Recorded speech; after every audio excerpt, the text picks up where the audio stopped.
when the draw for the fourth round of the FA Cup was made. This tie certainly caught the eye, and what unfolded lived up to all that anticipation and expectation. Luke Varney getting Leeds off on the right note. McCormack wanted it played, but it was never coming. Varney knew exactly what he was going to do and did it, Matt Jackson, superbly. He just makes it look really easy. When he gets himself well set, it's atrocious defending. There's too many times this happened for Spurs. Norton, no idea what he's doing, appealing. In totally the wrong position to start. Varney takes a little half a step, opens his body up beautifully. Absolutely great finish. Not giving Brown any credit whatsoever for the creative pass, because it was just a prod forwards, but this is great. Good technique, whip the ball, good pace. No chance for Brad Friedel at all. So Tottenham were stung. Scott Parker trying to drive them on. This is Lennon with a little through ball, and Dempsey, who had the better chances for Tottenham really the whole game, couldn't take that one. Tom Huddleston starting today, which hasn't been happening too often in the Premier League. He's always had a touch of class about his work. But they're half chances, aren't they? They're shots fashioned, nothing that's really testing. OK, he's got to go down to his left to save it, Ashdown, but he'd be really disappointed to get beaten from there.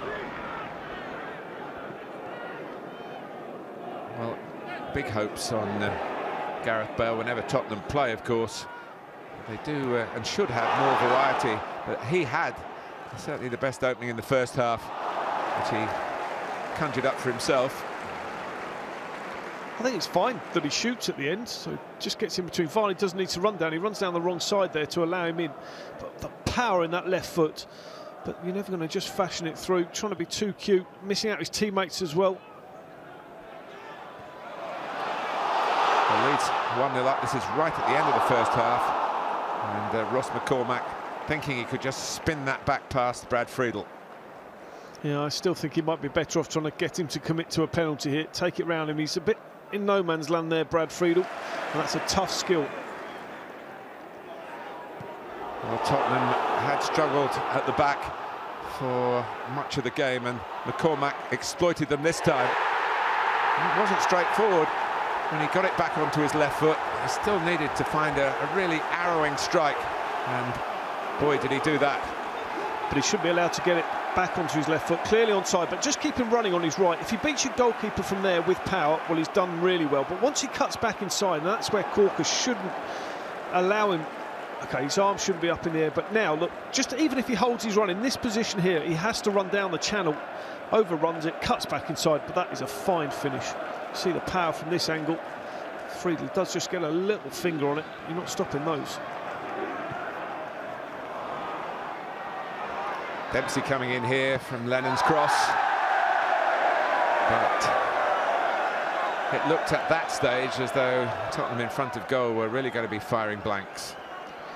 Yeah, Leeds does just about enough. And the two young boys in the back four for Leeds were excellent all day. Did really well.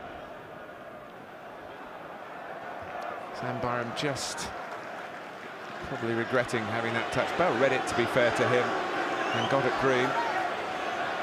And dug out across, and good movement by Clint Dempsey to win the header 2-1.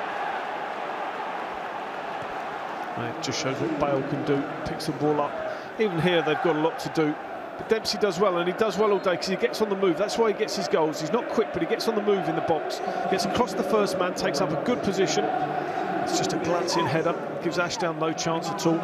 But if he just stands and waits for the ball to come, he won't score that goal. But he doesn't. He does what all good strikers do.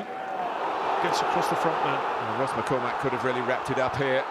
Bursting away onside, trying to hammer it past Friedel, who kept his team certainly in the game, although the recovery was to prove beyond the Premier League side.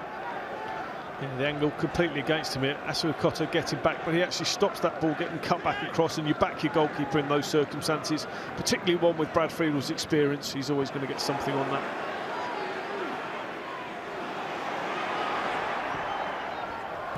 Leeds were only occasionally pushed into real desperation. That was certainly a fine block by Tom Lees in the middle of this excellent back four.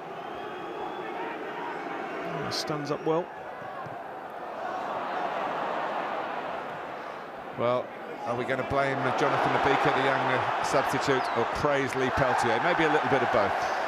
Well, actually, the ball doesn't come down that quickly for Abika. He couldn't really get the ball. Takes a decent enough touch, but Peltier shows good defending. He's got a lot to do at this point. Does really well.